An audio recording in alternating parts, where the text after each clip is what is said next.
This is Tom. Tom is the current owner of the home you see here. The property is valued at 3.75 million rand.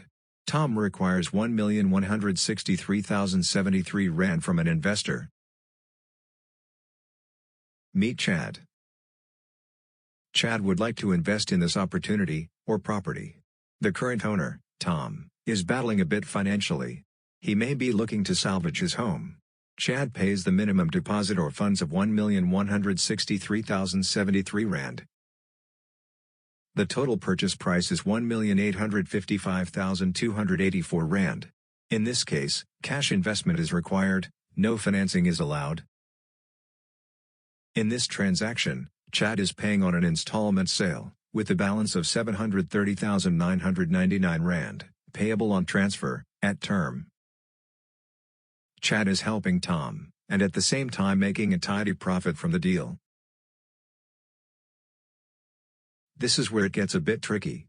The balance payable, on sale, of 730,999 rand, is due by Chad, as the second installment. But, the buyer, more than likely, Tom, in this case, is going to effectively buy back his property. So, the balance due by Chad, on year number 2, is offset against Tom purchasing back his home. On transfer, in 99.9% of the cases, the conveyancer offsets this amount, and no balance is due by Chad. Everything balances. Great. At the same time, Tom also enters into a joint venture agreement to sell the property, should the tenant not exercise their option to purchase, within the transaction period, at a market-related price. Profits from the sale will be distributed by the conveyancers, in predetermined, agreed-upon terms, and returns. What about security for Chad?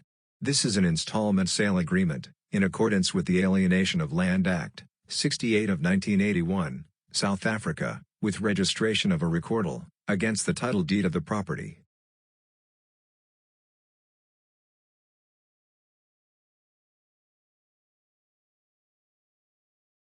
So, Tom, or another suitable tenant, signs a lease agreement, and becomes Chad's new tenant. Don't worry, Tom's recoverability and affordability will have been verified. According to the agreement, the tenant has an option to purchase the property at predetermined prices, within the time frame of the agreement.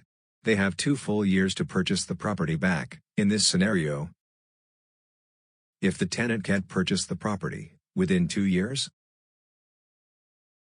the property is sold for market-related prices. All fully managed.